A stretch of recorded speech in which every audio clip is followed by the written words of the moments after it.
오늘은 5월 12일 고린도전서 6장 1절부터 11절까지의 말씀입니다. 먼저 1절부터 4절까지를 먼저 볼게요.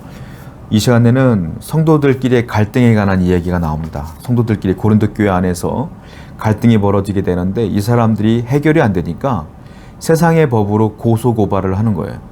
그래서 그들이 세상 법정에 쓰게 되는 것이죠. 1절부터 4절입니다. 너희 중에 누가 다른 이와 더불어 다툼이 있는데 구태여 불의한 자들 앞에서 고발하고 성도 앞에서 하지 아니하느냐? 성도가 세상을 판단할 것을 너희가 알지 못하느냐? 세상도 너희에게 판단을 받겠거늘 지극히 작은 일을 판단하기를 감당하지 못하겠느냐? 우리가 천사를 판단할 것을 너희가 알지 못하느냐? 그러하거든 하물며 세상 일이랴. 그런즉 너희가 세상 사건이 있을 때 교회에서 경히 여김을 받는 자들을 세우느냐? 자, 성도들끼리 다툼이 있는데 그 다툼이 해결이 안 되니까 세상 법정에 고발을 하는 거예요. 근데 바울이 그 얘기를 들은 거죠. 바울이 얘기를 하고 있는 거예요. 권면하는 겁니다. 야, 너희들의 일을 가지고 왜 해결하지 아니하고 왜 세상의 법정에 가서 그 얘기를 하느냐는 거예요. 왜 거기서 판단받느냐는 거예요. 성도는 원래 더 세상보다 고귀한 자 아니냐. 그러면 성도는 세상을 판단하는 자고 세상은 성도에게 판단을 받는 존재인데 왜 너희가 구태여 너희가 판단할 수 있는 그 세상에 나가서 그들에게 판단을 받으려고 하느냐는 거예요.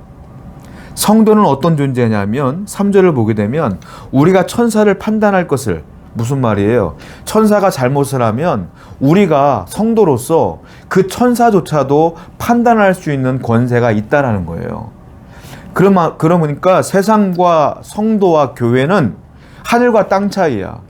교회가 세상을 판단해야지 왜 세상 앞에 가서 교회가 판단을 받고 있느냐. 그러니까 너희가 그런 일을 행하지 말고 서로 간에 모여서 기도하며 서로 간의 문제를 해결해야 되지 않겠느냐라는 거예요. 그리고 4절 말씀 보면 그런 너희가 세상 사건이 있을 때에 교회에서 경히 여김을 받는 자들을 세우느냐. 무슨 말입니까? 이게 결국 무슨 말이냐면 성도들끼리 문제는 하나님의 법이 있지 않느냐 이거예요. 그리고 세상에는 세상의 법이 있지 않느냐. 세상의 법이 우월하냐 하나님의 법이 우월하냐. 하나님의 법이 훨씬 더 뛰어나죠. 그 말씀이라는 기준이 있잖아요. 그러면 그 말씀의 기준으로 서로 판단하며 해결해야지 왜 말씀보다도 한참 뒤쳐져 있는 세상의 법으로 그걸 기준으로 삼느냐 이거예요. 잘못됐다. 성도는 어떤 존재예요? 세상의 법으로 판단받는 자가 아니라 하나님의 말씀으로부터 판단받는 자가 성도다라는 거예요. 그러니까 우리가 서로 문제가 있으면 하나님의 말씀을 기반으로 해서 서로 판단해야지 왜 세상의 법정에 나가서 이야기를 하느냐. 그 너희들의 자존심을 버리는 건 아니냐라는 얘기예요. 오늘날 대한민국의 교회뿐만이 아니라 온 세계 교회가 교회 문제가 해결되지 않으니까 세상의 법정으로 나갈 때가 많습니다.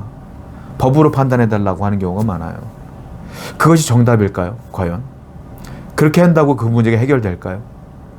법은 A의 편을 들어준다고 해서 B가 잘못했다고 인정할까요? 그럴 수 없어요. 교회만 망신당하는 거고 성도만 망신당하는 거예요. 가능하면 교회 내에서 울며 회개하며 서로를 격려하며 온 교회가 기도함으로 그 문제를 해결해야 되지 않겠습니까? 이미 오늘 현대뿐만이 아니라 바울 시대에도 이런 일들이 비일비재했다는 거예요. 그러나 바울의 판단은 명확했어요. 안 된다. 교회에서 기도하며 하나님의 은혜 가운데 판단을 받아라. 이것이 바울의 결론입니다. 5절부터 7절이에요. 내가 너희를 부끄럽게 하려 하여 이 말을 하노니 너희 가운데 그 형제 간의 일을 판단할 만한 지혜 있는 자가 이같이 하나도 없느냐. 형제가 형제와 더불어 고발할 뿐더러 믿지 아니하는 자들 앞에서 하느냐. 너희가 피차 고발함으로 너희 가운데 이미 뚜렷한 허물이 있나니 차라리 불의를 당하는 것이 낫지 아니하며 차라리 속는 것이 낫지 아니하냐. 바울이 말하는 건 뭐냐면 이미 우리 성도들의 문제, 교회 문제를 세상의 법정으로 가져간 순간 두 가지를 실패했다는 거예요. 자, 하나님 말씀은 뭡니까? 이웃을 사랑하라 그랬잖아요. 그렇죠? 하나님을 사랑하라, 이웃을 사랑하라. 그런데 세상 법정으로 그 갈등의 문제를 가져가는 순간 그 교회와 그 성도는 이웃을 사랑하지 않는 존재가 되는 거예요. 왜? 서로가 서로를 미워하기 때문에 법정으로 간 거니까 말씀을 지키지 않는 불명예스러운 교회가 되는 거 아니겠습니까? 그런 일들이 벌어지는 거 아니냐. 그리고 아까 서두에 말씀드린 것처럼 하나님의 법이 우월해요. 훨씬 더. 그런데 그 하나님의 법을 따르는 성도들이 그 갈등의 문제를 세상의 법정으로 가져간다는 것은 어떤 거냐면 교회의 위엄을 스스로 저버린 행위다라는 거죠. 그러니까 세상이 얼마나 교회를 우습게 여기겠느냐라는 거예요. 그렇게 하면 너희들이 법정에서 세상의 법정에서 승소한다고 해서 너희들이 이긴 것이냐? 아니다라는 거예요. 하나님 나라 입장에서 볼 때는 하나님 편에서 볼 때는 둘 다 패배한 거예요. 하나님 망신 준 거야. 하나님 법을 안 지킨 거야. 다 패배한 거라는 거예요. 하나님 입장에서 볼 때는. 그러니까 바울이 말하는 건 뭡니까? 그러니까 서로 성도 간의 갈등이 있으면 그가 양보하지 않고 포기하지 않으려고 하거든. 너도 포기하지 말고 세상 법정으로 나가는 것이 아니라 네가 포기하라 이 말이에요. 네가 그냥 져줘라. 네가 손해봐라. 네가 참아라. 네가 그에게 양보해라. 그러면 그는 이긴 것 같겠지만 너는 패배한 것 같겠지만 너가 승리한 거야.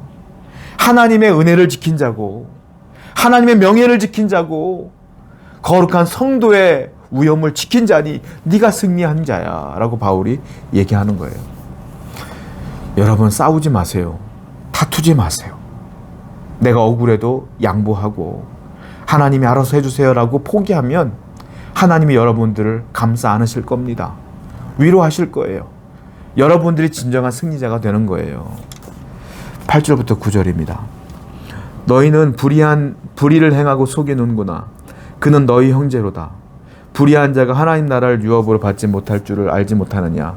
미혹을 받지 말라. 음행하는 자나 우상 숭배하는 자나 간음하는 자나 탐색하는 자나 남색하는 자나 도적이나 탐욕을 부리는 자나 술 취하는 자나 모욕하는 자나 속여 빼앗는 자들은 하나님 나라를 유업을 받지 못하리라. 너희 중에 이와 같은 자들이 있더니 주 예수 그리스도의 이름과 우리 하나님의 성령 안에서 씻음과 거룩함과 의롭게 하심을 받았느니라. 8절부터 11절까지를 쭉 읽어보니까 이렇게 얘기하고 있어요. 너희는 불의를 행하고 속이는구나. 그는 너희 형제로다. 자, 성도와 성도끼리 얘기하는 거예요. 성도 아무개가 어떤 성도에게 불의를 행했어. 손해를 끼쳤어. 그래서 그 손해를 받은 사람들이 화가 나니까 싸우는 거 아니겠어요? 누군가가 다툼의 원인을 제공했겠죠. 그렇죠? 그러니까 싸우는 거 아니겠어요? 근데 한쪽이 양보한다면 바울은 그 사람이 이기는 거라고 얘기했어요. 그런데 상대방에게 불의를 행한 성도에게 말하는 거예요. 불의를 행한 사람, 나쁜 짓을 행한 사람, 손해를 끼친 사람에게 말하는 거예요. 너가 불의를 행한 그 대상자는 누구냐면 너의 형제야 이 말이에요. 성도야 이 말이에요. 너가 지금 성도에게 불의를 행한 거야. 근데 구절을 보니까 불의를 행한 자는 하나님의 나라를 유업을 받지 못해. 너가 그에게 불의를 행했지만 그가 양보했잖아. 너가 이긴 것 같지 아니야. 너는 하나님의 나라를 유업을 받지 못해. 엄청나게 무서운 말이에요 이거. 너는 하나님 나라를 유업으로 받지 못한다. 그러면서 구체적으로 하나님 나라를 유업으로 받지 못하는 죄들을 나열해요. 어떤 죄일까요? 음행하는 자, 우상 숭배하는 자, 간음하는 자, 탐색하는 자, 도적하는 자, 탐욕 부리는 자, 술 취한 자, 모욕하는 자, 속여 빼앗는 자, 다 하나님 나라의 유업을 받지 못할 거래요.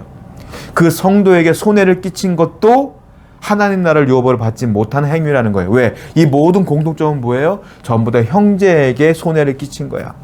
나쁜 일을 한 거야. 그 형제를 망하게 한 거야. 그러니까 하나님 나라의 유업을 받지 못한다는 말이에요. 이 말은 무슨 말이냐면요.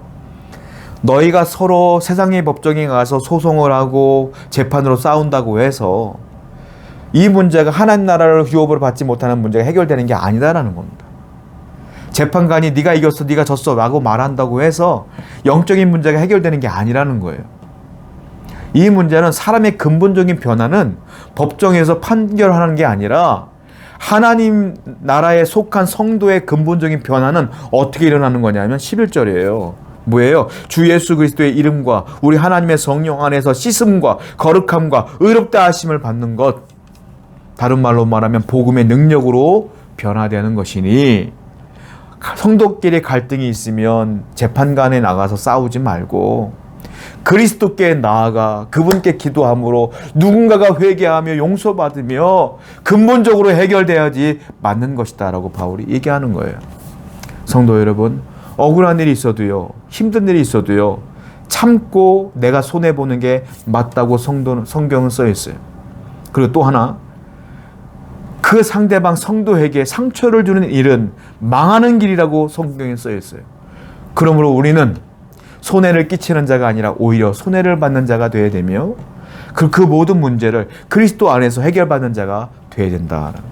오늘도 주님과 동행하는 여러분 되기를 축원드립니다. 기도합시다. 하나님, 오늘도 주의 은혜 가운데에 승리하는 자가 되게 하여 주시옵소서.